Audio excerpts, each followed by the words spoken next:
जय मसीह की मुझे प्यारा भावरों भेनरों परमेश्वर जो प्यार चैनल में तव्हां सभिनी जो स्वागत आहे। अॼु असां ॾिसंदासीं परमेश्वर जेके अहिड़े सेवक जे जीवन खे जेको हिकु साधारण मामूली ऐं न वधीक पढ़ाई कयल व्यक्ति हुयो, पर उन परमेश्वर जे अनुग्रह ऐं सामर्थ खां हिकु अहिड़ो किताब लिखी जंहिंखे दुनिया भर में पढ़ी करे अनगिनत माण्हू आशीषित थिया, उन्हनि परमेश्वर खे सुञातो ऐं अॼु बि उहो किताब पढ़ी करे माण्हू आशीषित थी रहे आहिनि। मां ॻाल्हि थो कयां परमेश्वर जे महान दास जॉन बनियन जी। जॉन बनियन जो जन्म साल 1628 में इंग्लैंड देश के एल्स्टो नाले के गामड़े में थियो।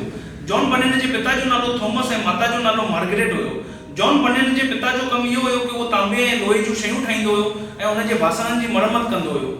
जॉन बनियन जो परिवार एतिरो ग़रीब हूंदो हुयो कि उन्हनि खे जेकी ज़रूरत जी शयूं आहिनि, भोजन ऐं कपिड़ा, उन्हनि जी बि ॾाढी कमी घटी रहंदी हुई ऐं ग़रीबीअ में जीवन जीअण जे करे उहो वधीक पढ़ाई बि न करे सघियो।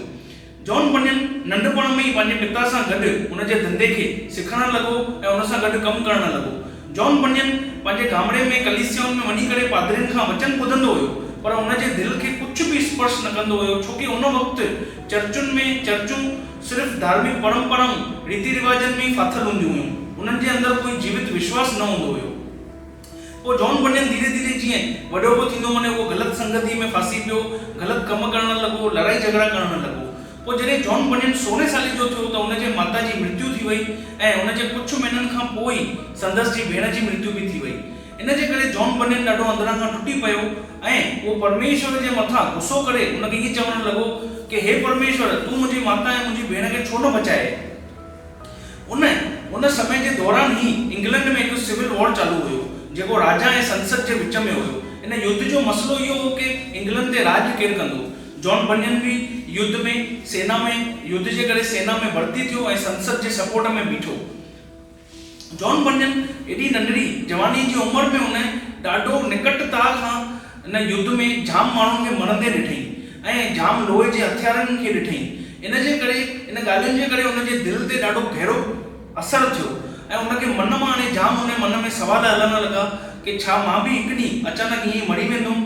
छा मुंहिंजे जीवन जो कोई मक़सदु आहे? छा परमेश्वर आहे? छा परमेश्वर जे लाइ मां कुझु मायने रखां थो? ये जाम सवाल उन जे अंदरां हलण लॻा।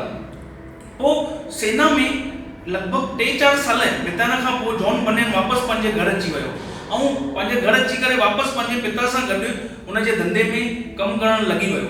जॉन बनियन हाणे ॿाहिरां खां त साधारण लॻे पियो, पर उन जे अंदरि जाम ॻाल्हियुनि जो संघर्ष चालू हुयो। उनखे अंदरां जाम आवाजूं ईंदियूं हुयूं कि तूं अंधकार में थो जी, तूं बुराईअ में तो जीवन बिताई, तूं पापी माण्हू आहीं। इन ॻाल्हियुनि जी वजह खां जॉन बनियन ॾाढो अंदरां खां टुटी पवंदो हुयो। पोइ साल 1648 में जॉन बनियन जी शादी थी वई। जॉन बनियन जी ज़ाल हिकु ग़रीब मसीह परिवार मां हुई जेका पाण सां गॾु ख़ाली 2 किताबूं खणी आई, the plain man's pathway to heaven ऐं practice of piety. John Bunyan जी ज़ाल भले ई ग़रीब हुई, पर उनजो विश्वास यीशु मसीह जे मथां ॾाढो गहरो हूंदो हुयो। उहा जॉन बनियन खे किताबुनि मां पढ़ी करे प्रभु जे बारे में ॿुधाईंदी हुई। जॉन बनियन पंहिंजी ज़ाल खे ऐं माण्हुनि खे ख़ुशि करण जी वजह खां ख़ुशि करण जे लाइ कलीसिया त वेंदो हुयो, पर उनखे परमेश्वर में ऐं आत्मिक जीवन में कोई रुचि न हूंदी हुई। जॉन बनियन उपवास कंदो हुयो, प्रार्थना भी कंदो हुयो, पर उनजो दिलि ॾाढो कठोरता सां भरियल हूंदो हुयो। उहो दोष भावना में जीअंदो हुयो, छोकी उनखे उद्धार जो वास्तविक मतिलबु ई न ख़बर हुयो। जॉन बनियन खे ईअं लॻंदो कि मां कॾहिं बि उद्धार पाए ई न सघंदुमि। पोइ शैतान बि जॉन बनियन खे जाम आत्महत्या करण जा वीचार ॾींदो हुअसि। उहो उनखे ईअं चवंदो हुअसि कि तूं कॾहिं बि उद्धार न पाए सघंदे त तूं मरी छो नथो वञी। पर जॉन बनियन खे अंदरां खां ख़बर हुई कि इहा आवाज़ परमेश्वर जी कोन्हे। हिकु दफ़ो जॉन बनियन नदीअ ते बीठो हुयो, उनखे हिकिड़ी आवाज़ आयसि कि हितां जंप ॾे, पर थोड़ी देरि में उनखे हिकिड़ी ॿी आवाज़ आई कि न कजे, इहो कमु न कजे, न त तूं हमेशह जे लाइ नर्क में नाश थी वञे। पोइ साल 1650 में जॉन बनियन खे पहिरों ॿारु पैदा थियो जेका धीअ हुई, पर इहा अंधी पैदा थी। इन जे करे जॉन बनियन हाणे ॾाढो निराश थी वियो ऐं इन ॻाल्हियुनि जी वजह खां जॉन बनियन हाणे ॾाढो गंभीरता सां पंहिंजे जीवन जे मक़सद खे ॻोल्हण लॻो। पोइ हिकु दफ़ो जॉन बनियन शहर जी तरफ़ वञी रहियो ऐं रस्ते में ई हिकु जॻह ते उन कुझु स्त्रियुनि खे परमेश्वर जे बारे में चर्चा कंदे ॿुधो। उहा चर्चा ॿुधी करे जॉन बनियन एतिरो प्रभावित थियो कि उन चयईं कि इन स्त्रियुनि जो परमेश्वर सां ॾाढो व्यक्तिगत रिश्तो आहे। इन ॻाल्हियुनि जी वजह सां जॉन बनियन भी गंभीरता सां उद्धार जे मतिलब खे ॻोल्हण लॻो। पोइ हुन बाइबल जे रोमियो जी किताब जे अध्याय 3 जे 24 वचन खे पढ़ी, जंहिंमें हुन ॼाणी कि उद्धार पापनि मां मुक्ति जेकी आहे सॼी मानव जातीअ खे परमेश्वर जी तरफ़ां उहो हिकु तोहफ़ो आहे सॼी मानव जातीअ लाइ। उद्धार पाइण जे लाइ इंसान खे कुझु बि करण जी ज़रूरत कोन्हे। यीशु मसीह हर हिकु इंसान जा पाप खणी करे क्रूस ते बलिदान ॾिनो अथई। बसि असांखे सिर्फ़ु यीशु मसीह ते विश्वास करे हुनखे पंहिंजो जीवन सौंपणो आहे। पोइ जॉन बनियन हिकु दफ़ो बेचैनीअ में राति जो उथी करे खेतनि में हली वियो ऐं हुन परमेश्वर खे चई, हे प्रभु मुंहिंजे मथां दया कर, मां पंहिंजे पाण खे नथो बदिले सघां। उन वक़्तु परमेश्वर हुनखे स्पर्श कयईं ऐं जॉन बनियन अनुभव कयईं कि मुंहिंजे अंदरां जेको हेॾनि सालनि जो पापनि जो जेको भार हूंदो हुयो उहो हाणे हल्को थो थींदो वञे। पोइ हुन महसूसु कयईं कि यीशु मसीह मुंहिंजे पापनि खे क्रूस ते खणी छॾियो अथई ऐं मूंखे आज़ादु कयो अथई। हाणे जॉन बनियन जो जीवन बदिलण लॻो। हुन यीशु मसीह खे पंहिंजो उद्धारकर्ता जे रूप में हुन स्वीकार कयईं ऐं जाम ग़लति ॻाल्हियुनि मां, डप मां जॉन बनियन आज़ादु थी वियो। हाणे जॉन बनियन बाइबल खे हिकु धार्मिक ग्रंथ वांगुरु न पियो ॾिसे, पर उहो परमेश्वर जे जीवित वचन जे रूप में हुनखे ॾिसण लॻो ऐं पढ़णु लॻो। जॉन बनियन खे नवां प्रकाशन मिलिया, हुन अलॻि अलॻि वचन पढ़ी, परमेश्वर जी योजना खे सुञातई ऐं उहो आनंद खां हाणे भरिजी वियो। परमेश्वर जे आत्मा खां उहो भरिजण लॻो ऐं हुन परमेश्वर जो वचन प्रचार करणु शुरू कई। पोइ साल 1657 में पंहिंजे गामड़े में मंझंदि जे वक़्तु पंहिंजे गामड़े जे चौक में बीह करे जॉन बनियन यीशु मसीह जो प्रचार करणु लॻो। ओॾी महिल माण्हू हुनजो प्रचार ॿुधनि पिया। जॉन बनियन ईअं चवणु लॻो कि जेको उद्धार आहे उहो यीशु मसीह जे द्वारा ई इंसान खे मिली सघंदो आहे ऐं चाहे इंसान पैसे वारो हुजे या ग़रीब हुजे, हर हिक जे लाइ यीशु मसीह हुनजा सभिनि जा पाप खणी छॾिया अथई ऐं उद्धार हर हिकु माण्हूअ जे लाइ आहे। इहे ॻाल्हियूं ॿुधी करे माण्हू चवणु लॻा कि असांखे पहिरियों दफ़ो कंहिं ॿुधायो आहे कि उद्धार असां बिना कंहिं धर्म गुरुअ जे द्वारा पाए सघंदा आहियूं। परमेश्वर माण्हुनि जे जीवन में कमु कयो, माण्हू पश्चाताप करणु लॻा, रोअणु लॻा ऐं भीड़ उते वधंदी पई वञे ऐं जॉन बनियन प्रचार जारी रखी। जॉन बनियन हाणे प्रभु जो प्रचार पूरे जोश सां करणु लॻो। परमेश्वर जॉन बनियन जे द्वारा माण्हुनि खे अंधकार मां ज्योति में वठी पियो अचे। जॉन बनियन ॾाढनि माण्हुनि लाइ हाणे आशीष पियो ठहंदो वञे, पर उन वक़्तु इंग्लैंड जो धार्मिक ढांचो चर्च ऑफ इंग्लैंड जे अधीनता में हुयो। सरकारी अनुमतीअ जे बिना कोई बि प्रचार न पियो करे सघे ऐं जॉन बनियन वटि त पादरी ठहण जी उपाधि बि न हूंदी हुअसि, पर हुनखे परमेश्वर जे तरफ़ां अधिकार मिलियो हुयो ऐं हुन अधिकार जे द्वारा जॉन बनियन प्रचार कंदो पियो वञे। पर सरकारी अधिकारी हुनजे विरोध में अची करे हुनखे चुप कराइण लॻा, हुनखे चवणु लॻा कि तूं प्रचार करणु बंदि कर। पर जॉन बनियन उन्हनि खां ॾकियो न, पर हुन सत्य जो प्रचार करणु जारी रखी ऐं उहो खेतनि में, गुफ़ाउनि में, घरनि में, जंगलनि में वञी करे यीशु मसीह जो सुसमाचार खुले आम तरीक़े सां माण्हुनि खे प्रचार करणु लॻो। पोइ साल 1660 में इहो नओं क़ाइदो निकितो कि चर्च खां ॿाहिरि हाणे प्रचार करण ते मनाई थी वई बिल्कुलु।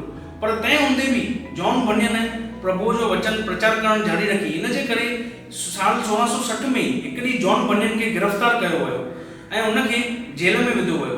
जॉन बनियन खे पोइ साल 1661 में जॾहिं हुनजो मुक़दमो पियो हले त हुनखे चयो वियो कि कुझु महीननि जी सज़ा हुनखे ॾिनी वई ऐं हुनखे ईअं चयो वियो कि तूं प्रचार करणु बंदि करे छॾ, न त तोखे अञा वधीक सज़ा मिलंदे। पर तंहिं हूंदे बि जॉन बनियन उन्हनि खे चयो कि मां प्रचार करणु बंदि न कंदुमि। इन जे करे हुनखे 12 साल जेल में रहणो पियो। पर हिन जेल में बि जॉन बनियन निराश न थियो। जेल जे अंदरि जीवन बिताइण ॾाढो मुसीबतुनि सां भरियलु हुयो, थधि में, बुख रोटीअ जी कमीअ में ऐं इन खां बि वधीक हिकु समस्या जेकी हुनजे दिलि जी पीड़ा हुई इहा कि उहो पंहिंजे परिवार खां अलॻि थी वियो। पर तंहिं हूंदे बि उहो निराश न थियो, हुनजो विश्वास कमज़ोर न थियो। पर जेल में बि उहो ॿियनि कैदियुनि खे यीशु मसीह जे बारे में ॿुधाइण लॻो। परमेश्वर हुननि जे जीवन में बि कमु कई ऐं जाम ॼणा प्रभु वटि आया।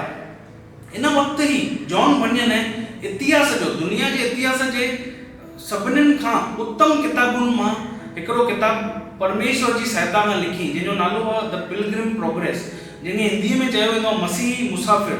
इहो किताबु अॼु दुनिया भर में ईअं मञियो वेंदो आहे कि बाइबल खां पोइ सभिनीनि खां वधीक विकामजण वारी किताब जी सूचीअ में ॿियो नंबर आहे। जॉन बनियन इन किताब में पंहिंजे जीवन जे अनुभवनि जे बारे में लिखी। उन ईअं लिखी कि मां हिकु क्रिश्चियन नाले जे छोकिरे खे ॾिसी रहियो आहियां जेको विनाश जी तरफ़ खां निकिरी करे स्वर्ग जी तरफ़ वञी रहियो आहे, जंहिंजे पुठीअ में हिकु ॾाढो भारी बोझो टंगियल आहे। धीरे धीरे उहो जीअं अॻियां वधंदो थो वञे जीवन जी तरफ़, त विच में रस्ते में जाम रुकावटूं निराशाऊं अचनि थियूं, पर उन्हनि सभिनीनि ॻाल्हियुनि खे उहो साइड करे अॻियां वधंदो थो वञे। ऐं जीअं जीअं धीरे धीरे उहो अॻियां वधे थो त उनजे पुठीअ तां भार बि घटिजंदो थो वञे।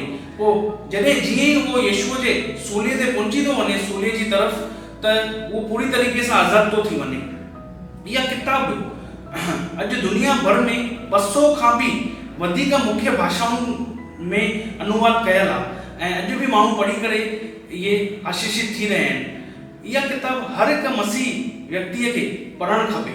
जॉन बनियन इएं चई कि अगरि मां जेल में आहियां त इहा परमेश्वर जी अनुमति ऐं योजना जे तहत आहे। अगरि मसीह मूंखे हितां खां ई महिमा ॾियणु थो चाहे त इहा ई मुंहिंजी कलीसिया आहे। जॉन बनियन जेल मां अंदरां बीह करे माण्हुनि खे ॿाहिरि यीशु मसीह जो सुसमाचार ॿुधाईंदो ऐं ॿाहिरि माण्हुनि जी भीड़ इकठी थी करे उनजो वचन ॿुधंदी हुई।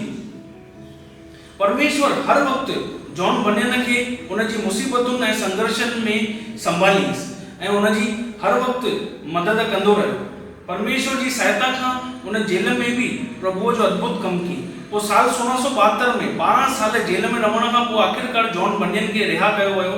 ॿाहिरि अची करे जॉन बनियन खे कलीसिया में हाणे आधिकारिक तौर ते उनखे कलीसिया में प्रचार करण जो मौक़ो मिलियो। हाणे उहो खुलेआम प्रभु यीशु मसीह जो प्रचार कलीसिया मां बीह करे करणु लॻो।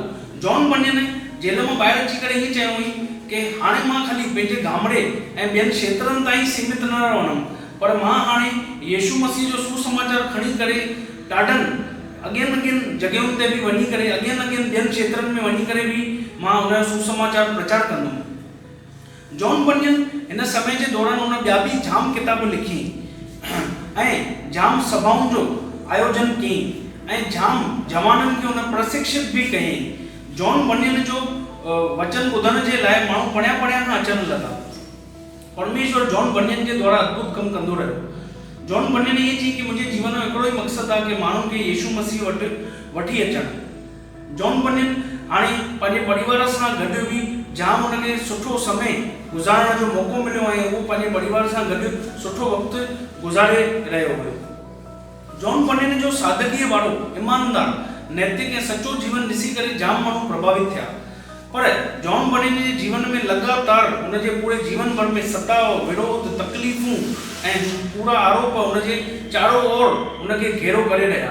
पर तंहिं हूंदे बि जॉन बनियन पंहिंजे जीवन में बीठो न, उनजो विश्वास कमज़ोर न थियो, उहो निराश न थियो, पर उहो निरंतर परमेश्वर जे अनुग्रह ऐं सहायता खां परमेश्वर जो कमु कंदो पियो रहे। जॉन बनियन सही चई कि असां मुसाफ़िर आहियूं। असां मसीह विश्वासियुनि जो घर असली आहे स्वर्ग में, हिते असां अस्थाई आहियूं। असांजो स्थाई घर आहे स्वर्ग में। जीअं पौलुस बि फिलिपियो जी पत्रीअ में चए थो कि असांजो स्वदेश स्वर्ग में आहे ऐं असां उतां पंहिंजे उद्धारकर्ता यीशु मसीह जे वापसि अचण जी असां वापसि अचण जो इंतज़ारु करे रहिया आहियूं। जॉन बनियन इएं चई कि अगरि मुंहिंजे जीवन में पवित्र आत्मा जा फल कोन्हनि त पोइ हिन ॻाल्हि जो कोई मतिलबु कान्हे कि घणा माण्हू मुंहिंजी साराह करे रहिया आहिनि। पर अगरि मुंहिंजे जीवन में पवित्र आत्मा जा फल आहिनि त पोइ हिन ॻाल्हि खां कोई फ़र्क़ु नथो पए कि घणा माण्हू मुंहिंजी आलोचना था कनि। साल 1688 में जॉन बनियन हिकु ॾींहुं आख़िरकार इहो पंहिंजो शरीर छॾे करे ऐं धरती छॾे करे हमेशह जे लाइ परमेश्वर सां गॾु रहण जे लाइ स्वर्ग हली वियो। जॉन बनियन पंहिंजे पोयां ख़ाली 40 पाउंड छॾियो, पर हिन पृथ्वीअ ते रहंदे परमेश्वर जे लाइ इस्तेमालु थी करे हिकु सही जीवन गुज़ारे करे उहो स्वर्ग में जाम धन उन इकठो कई। जॉन बनियन भले ई मरी वियो, पर उनजी किताब उनजा संदेशनि उनखां पोइ बि अॼु ताईं माण्हुनि खे प्रेरित करे रहिया आहिनि, कयूं ऐं आशीष जो कारण ॾाढनि ॼणनि जे लाइ उहे ठहिया आहिनि। जॉन बनियन हिकु ॾाढो गहरो प्रभाव अॻियां अचण वारी पीढ़ियुनि जे लाइ छॾे वियो। त छा थो सिखणु मिले असांखे मुंहिंजा प्रियो जॉन बनियन जे जीवन मां कि परमेश्वर हिकु साधारण व्यक्तिअ खे बि दुनिया भर जे अनगिनत माण्हुनि जे लाइ आशीष जो कारण बणाए सघंदो आहे। बसि असांखे बि जॉन बनियन वांगुरु परमेश्वर जे मथां हिकु सचो ऐं गहरो विश्वास रखंदे पंहिंजे जीवन खे हिकु सचे तरीक़े सां समर्पित करणो आहे। ॿियो, जॉन बन्यन जे जीवन खां असां ॾिठोसीं कि कोई बंधन है, कोई जेल, कोई सताव, कोई तकलीफ़ हुनखे परमेश्वर जो कमु करण खां रोके न सघियूं, छोकी जॉन बन्यन परमेश्वर जे पोयां सचाईअ सां हलंदो रहियो ऐं उहो पंहिंजे जीवन जे अंत ताईं प्रभु जे प्रति विश्वास योग्य बणियो रहियो। त अगरि असां बि परमेश्वर जे पोयां ईअं सचाईअ सां हलंदा रहंदासीं ऐं उन जे मथां असांजो विश्वास गहरो हूंदो त कोई बि असांखे बि कोई रुकावट परमेश्वर जो कार्य करण खां ऐं उनजी योजना असांजे जीवन में पूरी करण खां रोके न सघंदी। परमेश्वर जॉन बन्यन जे जीवन जे द्वारा तव्हां सभिनीनि खे आशीष ॾे। जय मसीह।